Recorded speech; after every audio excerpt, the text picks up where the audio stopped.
अस्सलाम वालेकुम। अब हम 6.5 क्वेश्चन नंबर 2 का बच्चों पार्ट नंबर 2 करेंगे। हमारे पास राइट ट्रायंगल दी है, ठीक है, राइट एंगल।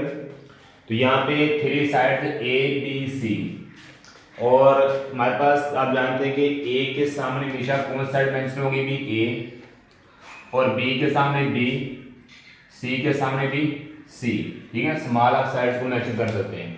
इसी तरह ए रिप्रेजेंट करेगा अल्फा के एंगल को, बी करेगा बीटा के एंगल को, सी करेगा भी गामा के एंगल को रिप्रेजेंट करेगा।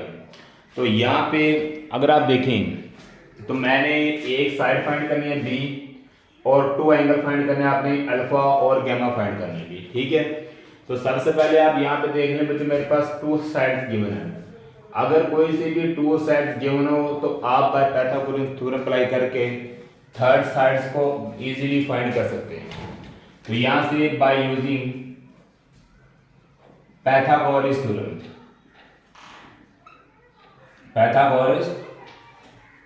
थ्योरम, अप्लाई करेंगे। पाइथागोरस थ्योरम अप्लाई कैसे करना, हाइपोटेन्यूज पे जो साइड मेंशन होगी, या फिर आप कह लें 90 डिग्री पे जो साइड आ रही है बी, तो बी का square equal some of other 2 side. Square आएगा भी ए का स्क्वायर और सी का स्क्वायर, ए स्क्वायर प्लस सी स्क्वायर, ठीक है। या फिर आप कर लें मेरे पास हाइपोटेन्यूज आ रहा है बी, जो हाइपोटेन्यूज पे साइड मेंशन होगी उसका स्क्वायर आपने इक्वल लेना है सम ऑफ अदर 2 साइड के स्क्वायर के, ठीक है। जैसे बी मेरे पास हाइपोटेन्यूज है तो बी स्क्वायर इक्वल ए स्क्वायर परपेंडिकुलर सी आएगा, बेस का स्क्वायर आएगा, ठीक है। तो यहाँ पे बी की वैल्यू मेरे पास नहीं है, एज इट लिखा रहने दें। ए की वैल्यू कितनी आ रही है 4, ऊपर क्या आएगा भी स्क्वायर प्लस, इसी तरह सी की वैल्यू भी 4 है, ऊपर क्या आएगा भी आपके पास इसका स्क्वायर आ जाएगा। 4 को 2 टाइम मल्टीप्लाई करें 16, फिर 4 को 2 टाइम मल्टीप्लाई करते हैं 16 बनता है। तो यहाँ पे कितना आ रहा है बच्चों बी स्क्वायर, फिर आप लिखेंगे बी स्क्वायर इक्वल 16 प्लस 16 कितना हो जाएगा 32 हो जाएगा, ठीक है। 16 प्लस 16 32। अब आपने बी की वैल्यू निकालने के लिए दोनों तरफ क्या ले लेंगे, taking square root on both side, taking square root on both side. तो यहाँ दोनों साइड पे स्क्वायर लेंगे, तो ये वाला बच्चों स्क्वायर रूट से कैंसिल होने क्या बचेगा बी। 32 को अगर आप लिख लें 16 मल्टीप्लाई 2 तो मेरे पास 32 ही बनता है। तो 16 का स्क्वायर रूट कितना होता है 4 होता है बच्चों, ठीक है, और स्क्वायर रूट 2 एज इट आ गया। तो ये किसकी वैल्यू आई है बी की, 4 स्क्वायर रूट 2।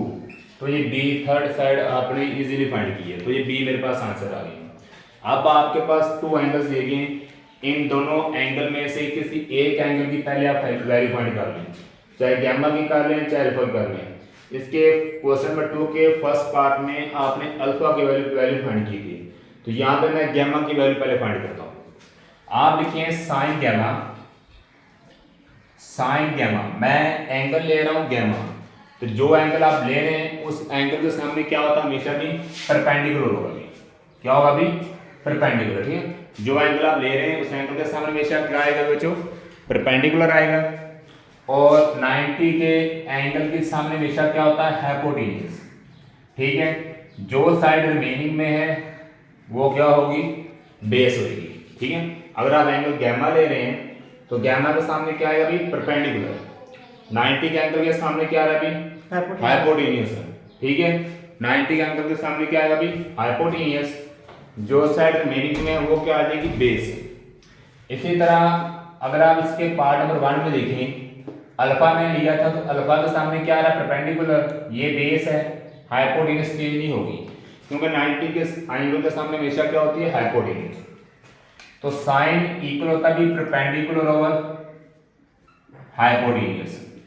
तो परपेंडिकुलर की वैल्यू मेरे पास आ रही है बच्चों 4 और हाइपोटेन्यूज की वैल्यू कितनी आ रही है 4 स्क्वायर रूट 2।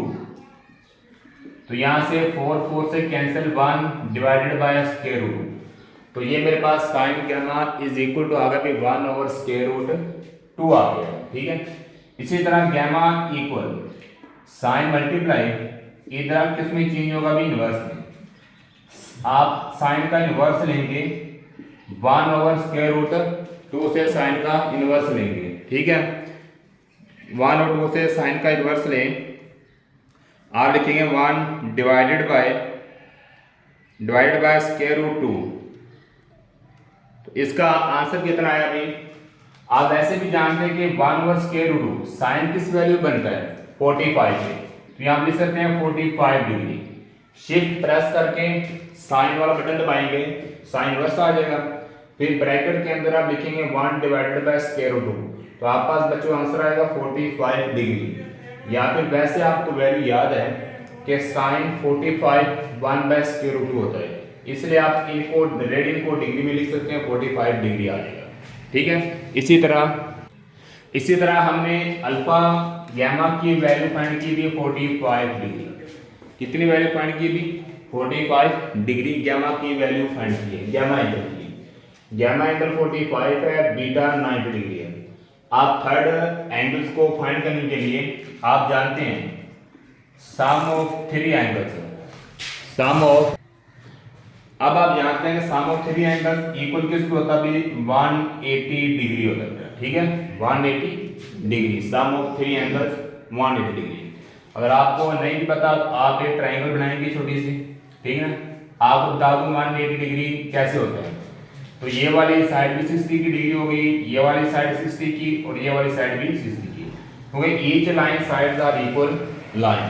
ठीक है, ए बी सी तीनों ट्राइंगल्स में साइड्स के जो एंगल्स होते हैं वो सेम रिप्रेजेंट डिग्री रखेंगे, इसलिए 60 प्लस 60 कितना होगा? भी 180 डिग्री होता है। आप यहाँ पे मेरे पास अल्फा की वैल्यू नहीं है, अल्फा को एज इट लिखा रहेंगे। बीटा की वैल्यू आप जानते हैं 90 डिग्री, प्लस गैमा मेरे पास बड़ा कितना आ रहा है 45 डिग्री, इक्वल कितना आ रहा है 180 डिग्री। तो आप इस फार्मूले से अल्फा की वैल्यू इजीली फाइंड कर सकते हैं। वैसे भी कर सकते हैं, अगर आप करना साइन अल्फा लगाएं फिर भी हो सकता है, वो भी मैं आपको बता देता हूँ।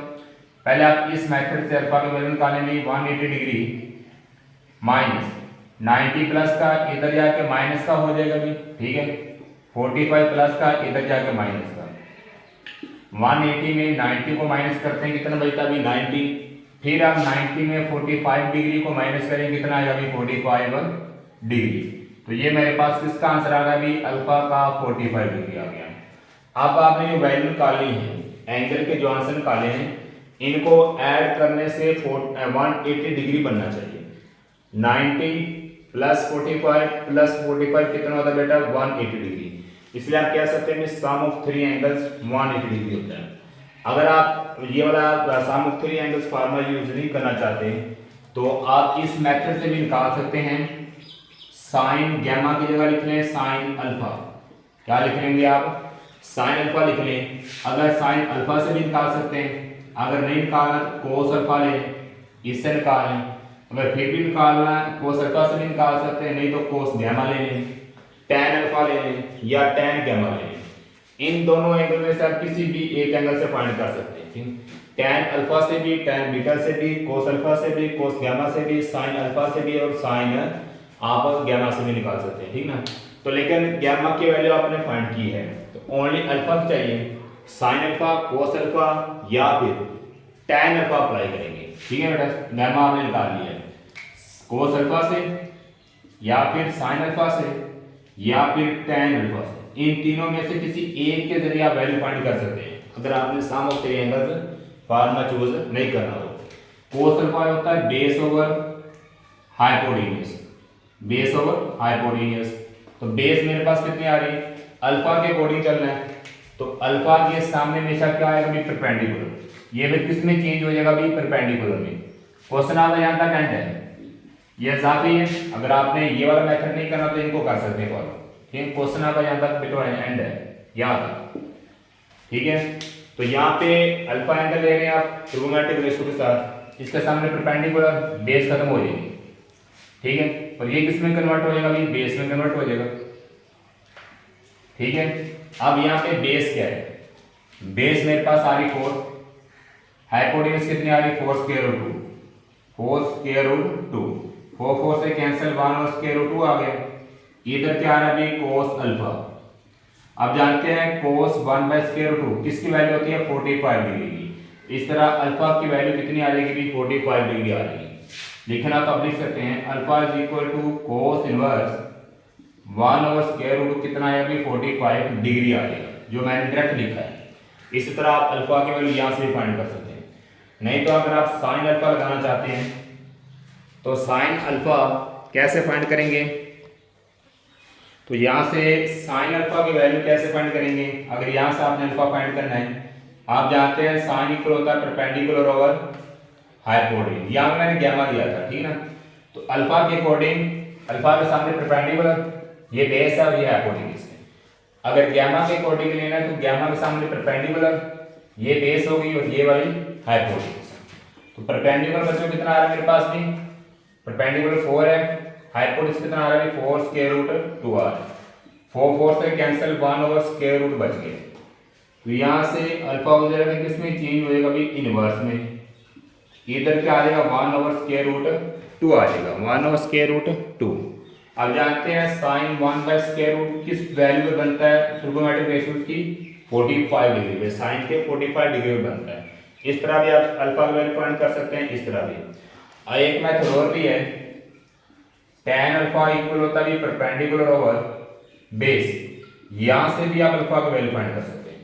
कैसे करेंगे, परपेंडिकुलर मेरे पास कितना बच्चों परपेंडिकुलर आ रहा है 4, बेस कितनी आ रही है ये भी 4 आ रहा है, 4 से कैंसिल क्या बचेगा 1, अल्फा इक्वल tan मल्टीप्लाई उधर आगे किस में चेंज हो जाएगा इनवर्स में, tan इनवर्स 1। आप जानते हैं tan 1 की जो वैल्यू है वो किस पे बनती है 45 डिग्री पे। अब आप डायरेक्ट कैलकुलेट से करेंगे, tan इनवर्स सिर्फ tan इनवर्स 1 लिखेंगे तो आपके पास 45 डिग्री आ जाएगा।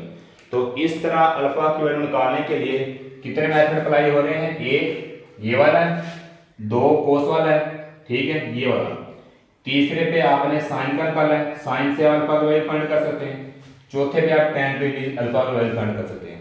हर एंगल को फाइंड करने के लिए कम से कम 3 या 4 मेथड होते हैं, आप उनमें से कोई एक लगा के अल्फा की वैल्यू फाइंड कर लें, चाहे गैमा की कर लें। अगर आप यहाँ से पहले निकाल रहे हैं भी अल्फा निकाल रहे हैं, फिर गैमा आप यहाँ पे चेंज कर दें, गैमा लगा लें, गैमा के जरिए आप सारी वैल्यू फाइंड कर सकते हैं, ठीक है। इसी तरह इन मेथड्स को ध्यान रखना है, ठीक है। क्वेश्चन आपका यहाँ पे बी की वैल्यू निकालनी है, यहाँ से आपके पास गैमा का आंसर आ गया, यहाँ पर अल्फा का, यहाँ तक एंड है। अगर आपने ये वाला स्टेप नहीं करना तो ये वाला कोस वाला कर लें, ये वाला। अगर फिर ये भी नहीं करना तो साइन वाला कर लें, ये नहीं करना तो tan वाला कर लें।